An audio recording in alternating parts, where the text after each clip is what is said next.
Hello everyone, I am Neha and welcome back to my channel. In this video, we will talk about MPC 002, Block 2 and Unit 2, Cognitive Development, Social Development, Emotional Development and Moral Development. जिसमें हम लोग cognitive development, social development की बात कर चुके हैं. हमने start किया था मोरल डेवलपमेंट. मोरल डेवलपमेंट में हमने पियाजे के आइडिया अबाउट मोरल डेवलपमेंट को डिस्कस कर लिया था और Kohlberg theory of moral development की बात हम करेंगे. स्टार्ट करने से पहले अगर मेरी वीडियो पसंद आए तो प्लीज़ लाइक करना, अपने दोस्तों के साथ शेयर करना और मेरे चैनल पे नए हैं तो प्लीज़ मेरे चैनल को सब्सक्राइब करना, जिससे मुझे मोटिवेशन मिलेगा आपके लिए ऐसे ही नॉलेजेबल इंफॉर्मेटिव वीडियोस बनाने का. So let's begin.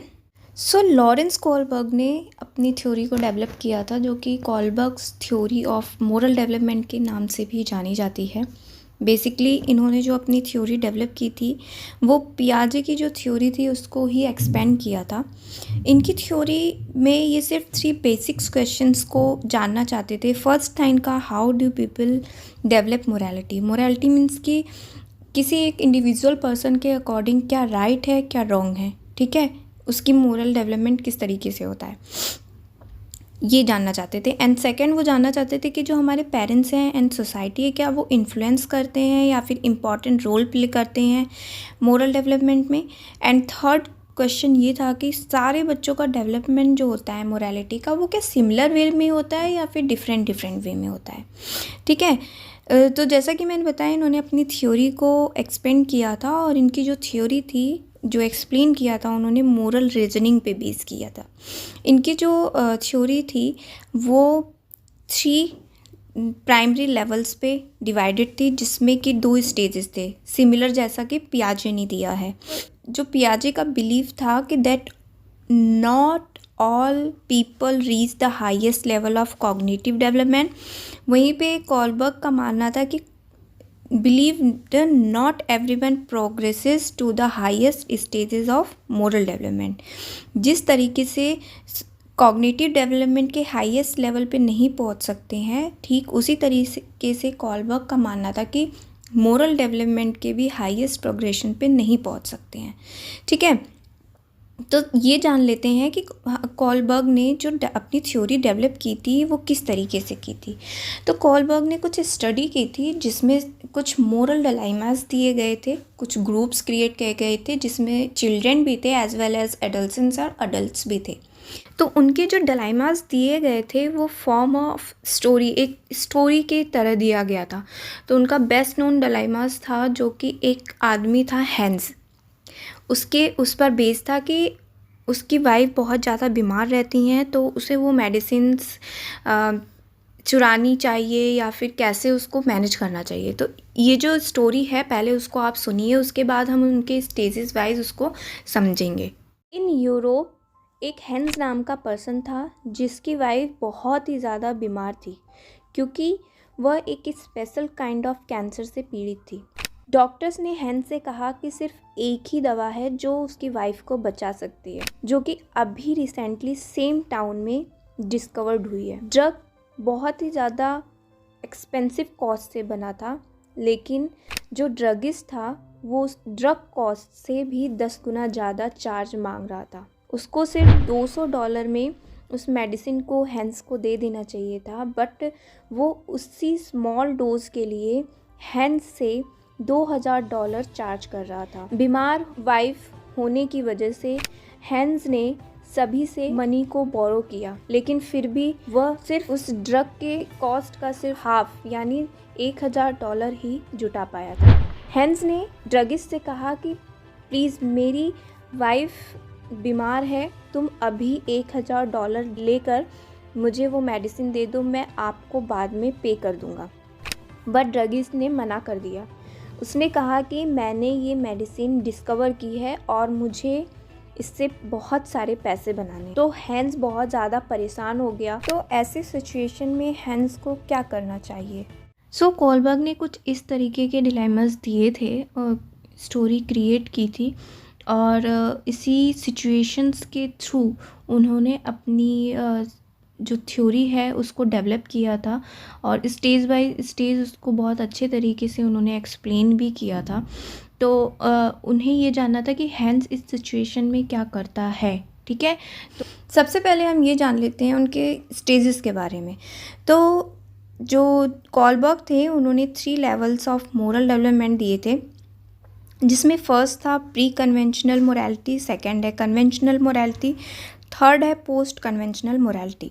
तो जो प्री कन्वेंशनल मोरालिटी है उसमें 0 to 9 ईयर्स के बच्चे आते हैं, कन्वेंशनल में early adolescence to adulthood, and third में सम अडल्सेंस देयर में। अब हर एक लेवल में 2 स्टेजेस दिए थे, मीन्स कि 6 स्टेजेस टोटल थे। तो जो फर्स्ट स्टेज है वो ओबीडियंस एंड पनिशमेंट ओरिएंटेशन था, सेकंड स्टेज है individualism and exchange orientation, and third stage था जो कि कन्वेंशनल मोरालिटी में था, थर्ड एंड फोर्थ। तो थर्ड था डेवलपिंग गुड इंटरपर्सनल रिलेशनशिप, इसको good boy and nice girl orientation के नाम से भी जाना जाता है। फोर्थ स्टेज है मेंटेनिंग सोशल ऑर्डर, इसको सिस्टम मेंटेनिंग ओरिएंटेशन के नाम से भी जाना जाता है। पोस्ट कन्वेंशनल मोरालिटी में फिफ्थ स्टेज और 6 स्टेज आती है, जिसमें फिफ्थ स्टेज है सोशल कॉन्ट्रैक्ट इंडिविजुअल, एंड इसको सोशल कॉन्ट्रैक्ट सिचुएशन भी कहा जाता है। एंड 6 स्टेज तो थी वो थी यूनिवर्सल प्रिंसिपल्स। ठीक है, तो 1 by 1 हम इसको डिस्कस करते हैं। तो सबसे पहले हम स्टार्ट करते हैं लेवल प्री कन्वेंशनल मोरालिटी पे। इस स्टेज में बच्चों को ये नॉलेज नहीं रहती है कि क्या गलत है क्या सही है, उनके बड़ों के अकॉर्डिंग, मतलब कि जो उनकी आउटसाइडर अथॉरिटी होती है उसके अकॉर्डिंग जो भी डिसीज़न या जो भी रूल्स बनाए जाते हैं उनको एक्सेप्ट करना होता है। ठीक है, ओके। तो इसमें फर्स्ट स्टेज है ओबीडियंस एंड पनिशमेंट। तो इस स्टेज में बच्चे के मेन मोटिव जो होता है वो ये होता है कि टू अवॉइड पनिशमेंट, हमें किस तरीके से पनिशमेंट को अवॉइड करना है और सिर्फ ओबीडियंस रहना है, जिससे कि हमें पनिशमेंट ना मिले। ठीक है, तो वो सारे रूल्स रेगुलेशन को ओबे करते हैं। सेकंड है इंडिविजुअलिज्म एंड एक्सचेंज, इसको पर्सनल रिवॉर्ड ओरिएंटेशन और सेल्फ इंटरेस्ट ओरिएंटेशन के नाम से भी जाना जाता है। इसका मतलब है कि बच्चे जो क्या करते हैं कि वो रिवॉर्ड पे ज़्यादा फोकस करते हैं, मीन्स कि अगर उनको कोई रिवॉर्ड मिलेगा तभी वो किसी काम को करेंगे। फॉर एग्ज़ाम्पल बच्चों को अगर होमवर्क करना है या पढ़ाई करनी है तो पेरेंट्स क्या करते हैं, अच्छा अपना होमवर्क कर लो, मैं आपको फेवरेट आपकी केक दूंगी या फिर चॉकलेट्स दूंगी। ठीक है, तो इस तरीके की रिवॉर्ड उन्हें मिलते हैं। इस स्टेज में बच्चे अपनी नीड्स पर ज़्यादा फोकस करते हैं, इसीलिए इसको सेल्फ इंटरेस्ट ओरिएंटेशन के नाम से भी जाना जाता है। ठीक है, अब आते हैं नेक्स्ट पॉइंट पे, लेवल 2 जो कन्वेंशनल मोरालिटी है। ओके, इस स्टेज में फर्स्ट लेवल में हमने देखा था कि जो रूल्स बनाए जाते हैं वो उनके पेरेंट्स और टीचर्स के थ्रू बनाए जाते हैं, बट ऑन दिस स्टेज जो भी रूल्स और रेगुलेशन बनाए जाते हैं वो सोसाइटी के अकॉर्डिंग सेट किए जाते हैं। ठीक है, बच्चे क्या करते हैं, लोगों के आइडियाज़, इंटेंशन और मोटिव्स को एक्सेप्ट करने लगते हैं ऑन दिस स्टेज। ओके, इसमें जो फर्स्ट स्टेज है डेवलपिंग गुड इंटरपर्सनल रिलेशनशिप्स, ठीक है, इसको good boy and nice girl orientation के नाम से भी जाना जाता है। ऑन दिस स्टेज बच्चे ये समझ जाते हैं कि क्या सही है, क्या करने पर हमें अप्रिशिएशन मिलेगा, इसीलिए वो अथॉरिटी का, मतलब कि जो सोसाइटी है या फिर उनके टीचर हैं, कोई भी है जो उनकी सोसाइटी में आते हैं, वो सभी लोगों की बातों को क्या करते हैं, मानने लगते हैं। ठीक है, जिससे उनको अप्रिशिएशन मिले। तो उनका मेन फोकस क्या होता है कि जो सोसाइटी है हमारी, उसके एक्सेप्टेशन को पे खरे उतरें। ठीक है, एक तरीके से।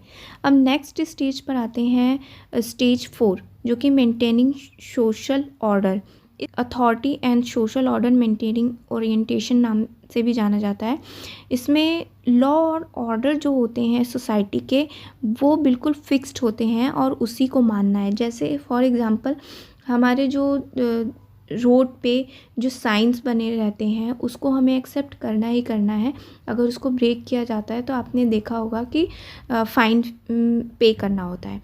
तो इसीलिए इसको मेंटेनिंग सोशल ऑर्डर कहा जाता है कि सिस्टम को बनाए रखने के लिए हमें उस ऑर्डर को मेंटेन करना चाहिए। जैसे कि यहाँ पे लिखा हुआ है कि people begin to consider society as a whole when making judgement. तो इसका पूरा फोकस किस पे होता है?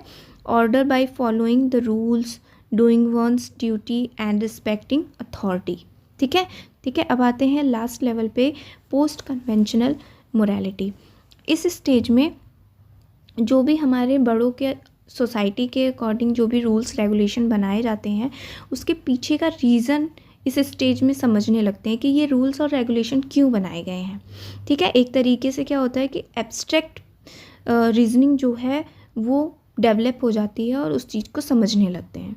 तो इसमें जो स्टेज 5 है वो है social contract and individual rights.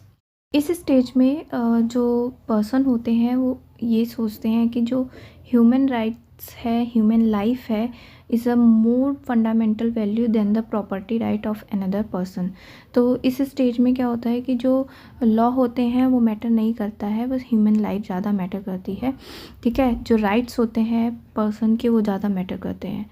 ठीक है, तो यहाँ पर अगर हम हैंस की बात करें, अगर वो मेडिसिन को स्टील करता है तो वो ये मानता है कि मैं अपनी वाइफ को बचाने के लिए, मीन्स कि एक ह्यूमन लाइफ को बचाने के लिए ये चोरी कर रहा हूँ, जो कि इस रूल्स रेगुलेशन से बढ़कर है। ठीक है, और एक इंडिविजुअल का राइट है कि उसको मेडिसिन्स मिले, अगर है मेडिसिन्स तो। ठीक है, ठीक है। अब नेक्स्ट आते हैं यूनिवर्सल प्रिंसिपल, जो लास्ट स्टेज है। इस स्टेज में जो लॉज और रूल्स हैं उसके बीच में एक तरीके से कॉन्फ्लिक्ट हो जाता है, उसके बियॉन्ड जाकर कुछ काम करते हैं, जैसे कि हमारे महात्मा गांधी जी ने किया, नेल्सन मंडेला ने किया।